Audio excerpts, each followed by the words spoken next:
So, thank you everyone for joining us in our session. Today we will talk about Italgas and how we are trying to shape the future of gas distribution. As you can expect, the gas distribution business is a quite old-fashioned industry, but what we did in Italgas was trying to do a very strong transformation journey based on data. And in Italgas, the future of gas distribution is data-driven. Why? Because we want to have predictive maintenance, automated operation, and real-time decision. I'm Serena Delli. I'm the lead data architect at Italgas. And I'm Nicola Giorcelli. I'm the data and AI lead for Cluster Apply, which we are the system integrator that build together with Blue Digit all that you see in this presentation. So as Serena said, today we will be talking about the Italgas journey for data and AI. So how we built the data platform, how we evolve it over time, and how we tackle the GenAI challenge and what's coming next in our future.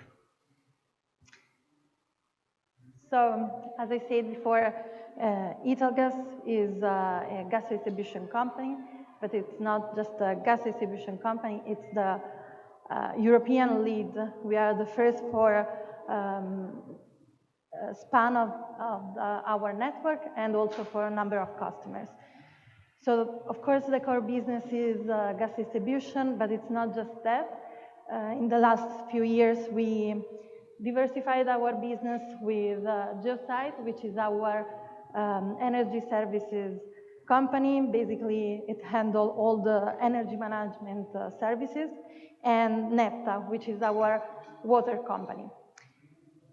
Also, we have Blue Digit, that is our company, and it was born around 4 years ago with the detachment of the IT department from Italgas, and Blue Digit not only serve the Italgas group as the IT services company, but also we develop off-the-shelf solution that we sell to other players in the energy market, and we also offer advisory services. So analytics is one of the assets that Blue Digit uses within Italgas and also sells it to third-party customers within the industry. It's the data and AI platform within Italgas. So it was born in 2019 as a standard data warehouse based on the Azure data stack. So we were talking about Azure Data Factory, Azure Synapse, and Azure Analysis Services with Power BI reporting on top. Databricks was added later on as the main tool for the early AI POCs and needs. And it was really clear for the time that we were having the classic dichotomy between the BI stack diverging from the AI stack. So in 2021, we actually moved everything into Databricks. We leveraged the release of the Delta Lake. And with that, we moved all the core ETL processes from Synapse and Azure Data Factory to Databricks. The real game changer was, though, in 2023 with the release of Unity Catalog. We even more centralized everything in one single platform. We managed to remove Synapse and Azure Analysis Services, and we consolidate everything in Unity Catalog. So our main challenge and our main purpose and the reason why we moved everything was data democratization. We wanted to build a platform that was open to all kinds of users, from technical to business users. And we wanted it to be efficient, flexible, and also scalable. For these reasons, we moved everything, so 100% of our assets are now in Unity Catalog. We are talking about data and AI as well. And with that, we completely removed Azure Synapse and Azure Analysis Services. For this move, we had a cost reduction of 50% while also improving our performances of about 20%. And We also opened the platform to almost 3,000 users. These users are now using all the tools that are in Databricks, so SQL queries, AI and BI dashboards, and also we built some of Genie clean rooms based on the main areas of business, and now 80% of these users are using Genie every day to query their data.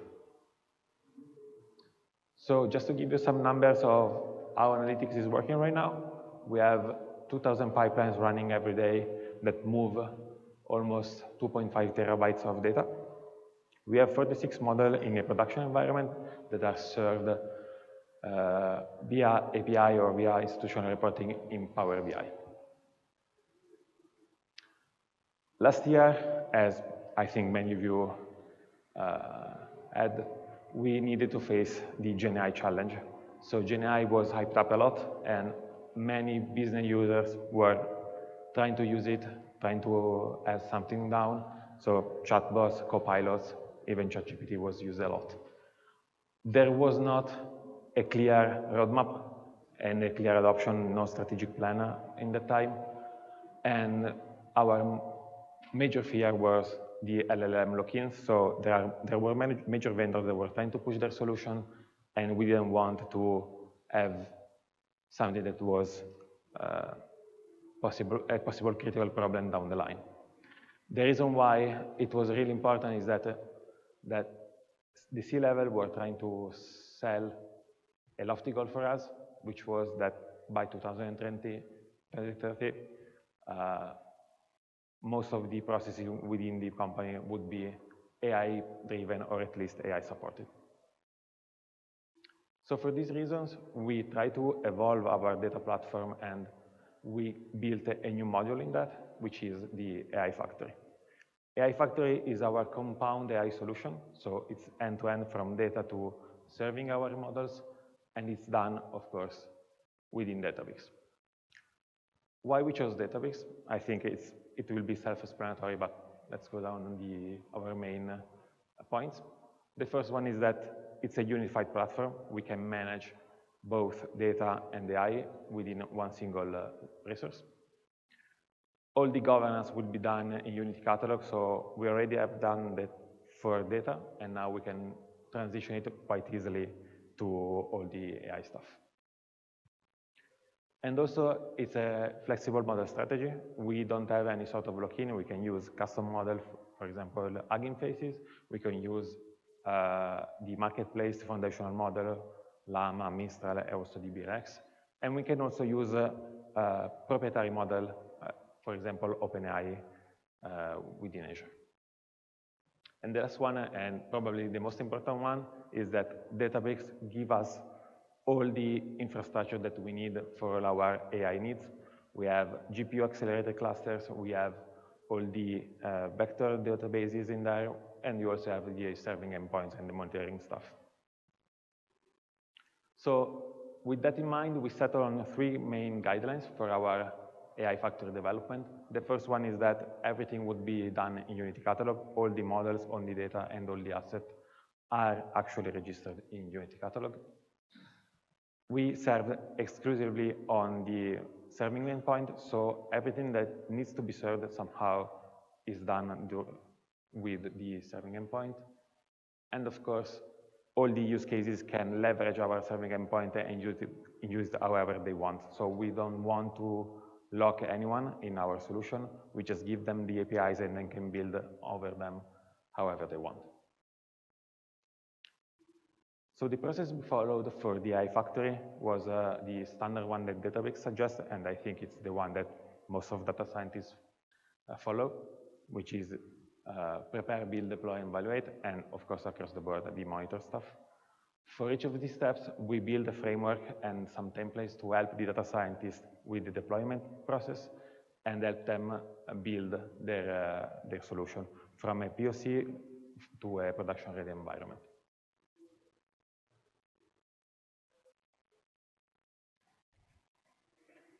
So Nicola presented a bit of the theory behind our platform, but let's see in action this framework. So what we want to present today is in use case on complaints. we had few pain points when we tackled this use case, this problem. First of all, we had a lot of complaints in this specific stream. We had around 90,000 complaints per year. So it's a quite big number for the number of operators that we have. And the problem also was that the process was disconnected and the operator had to collect data from different sources. So this made the process very slow and quite hard to even like onboard new people in solving this complaint. So the solution was, of course, intelligence complaints. So adding some AI to solve the problem. So let's see how it works. First of all, when a complaint is born, it creates a claim in Salesforce. So what you have to do at this point is, of course, ingestion.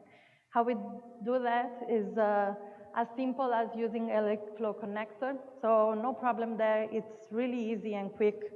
So very smooth process. The second step is, of course, processing the data. So the standard medallion architecture, it goes through all the layers in the lakehouse, and we reach the gold layer, so the data can be used, and we can reach the fun part, which is the AI Ops module. At this point, you really have the model, so you really have the fun part, the fun stuff. What happens is that your data is ready to be analyzed. So we read the claim, we realize what we have, the model realizes what it needs to collect, and it takes all the data that needs, that the model needs to create the solution for the complaint, the proposal. It gives everything to our model, and it generates an answer.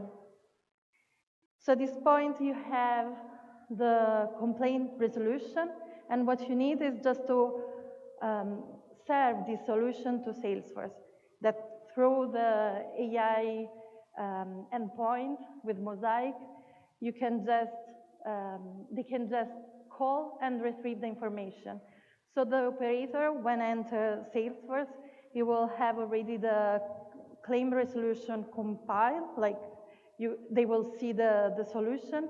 They will just have to read it through it and decide if something needs to be rephrased or other data needs to be added. But everything is already done. But in order to close the complaint, we made it mandatory for the operator to give us the feedback.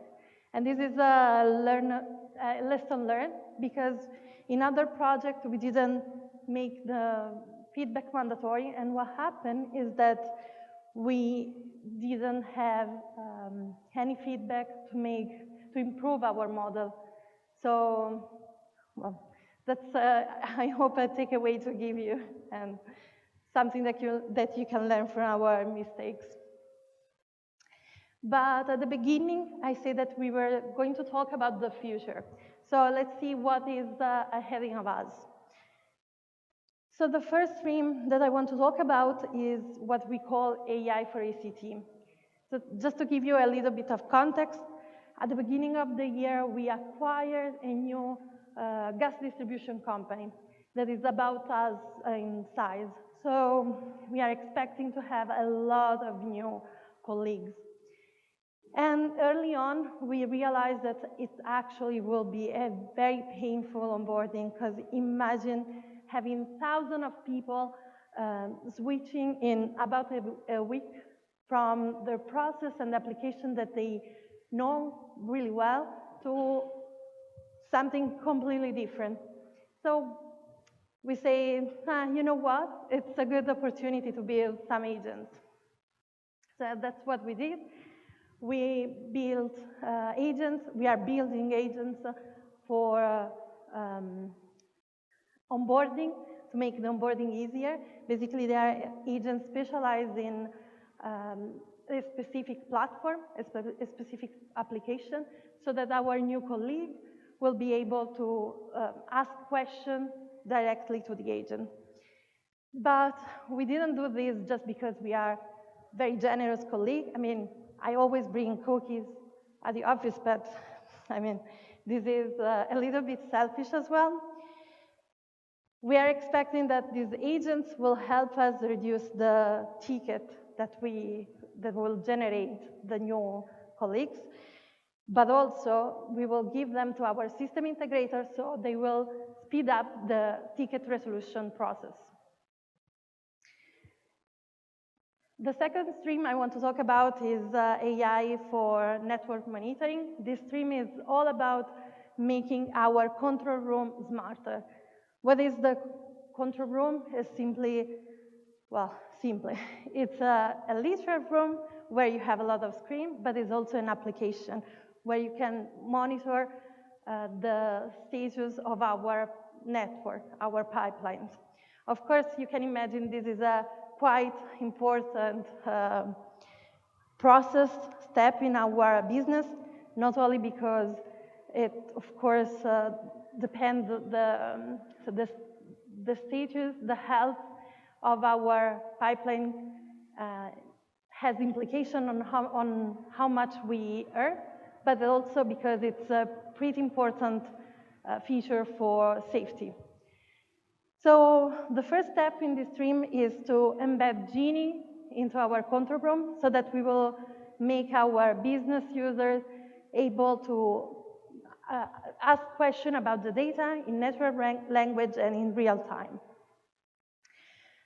The other thing that we want to do is add some AI algorithms, and the first one are about health index, so that they will have a glimpse at the status, at the health of each segment of the pipe.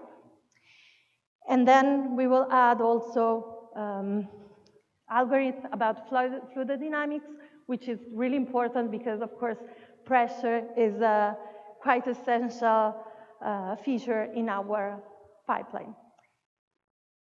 Last stream I want to talk about is the AI for field operations. So we thought about how we can make life easier for our operator in work site.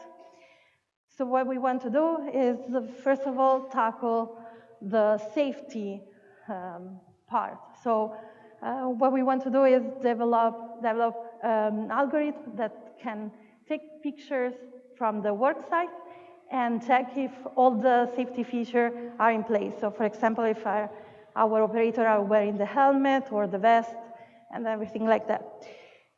But I don't know if you know how it works for when you open a work site. You have a set of requirements. So to have the work done, to check, so to like close the work site, you have to meet all the requirements. So what we are going to do is build this algorithm where you actually check all the requirements. You take pictures of the work site, and the algorithm will check if all the requirements are met. For example, if the pipe is placed at the right depth, or if everything is built as it was supposed to. If you check all the requirements, if the algorithm says that everything is done correctly, then the work site will close automatically, and all the bureaucracy work is done automatically. Otherwise, of course, it will go through humans. The last one is Nicola's favorite. So basically, we always give our operator in the field some goggles. And in these goggles, they can have like frequent ask questions about tools or documentations and things like that. What we want to do is make these frequent ask questions actually an agent, so they can interact and know how to use properly, or what are the best practice, or what are some warnings that they have to keep in mind. So I hope that you saw how we are doing things at Italgas, and I hope I managed to show you that the future is actually a reality for us. And